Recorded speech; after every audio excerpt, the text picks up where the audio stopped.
My first college relationship was with a passionate liberal. And I'd like to say liberal in the traditional sense, that she was argumentative, but liked to debate, like the free exchange of ideas. And I did too. And so I found this particularly heated but passionate relationship because we were so committed to differing ideology. But increasingly, what I noticed the problem was that her political ideology and her specific political opinions were so tied up with her identity and her value of herself and her morality and what she stood for that she could not permit herself to consider being wrong. It didn't mean that I was right necessarily, but she couldn't permit the possibility that she was wrong. Because if she questioned those things that were so fundamental to her, she was questioning the very nature of her identity. And so rather than this be sort of an intellectual, playful thing, it became more and more serious. And she really saw these things that I disagreed with her on as potential personality flaws.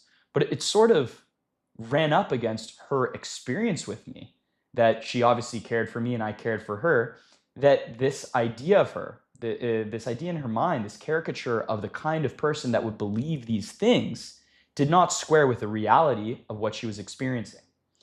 And so I can see in these situations of when, we're starting to get to know somebody, that if the person's political ideology is so fundamental to their identity, and this is unlike any other view, right?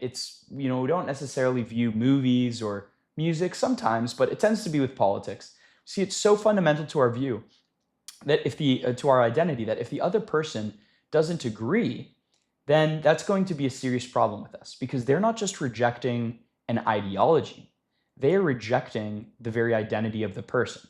And so that's why you'll see a lot of the time, I take this as an example, being in New York now, that if a guy is seeing that a girl writes liberal on her profile, for example, I don't think that he's bothered by the fact that she thinks the government should tax the populace more and spend more on a social safety net. What he's practically worried about is that she will be woke, that she will not be able to tolerate a difference in opinion, and that she will think that there's something wrong with him for disagreeing.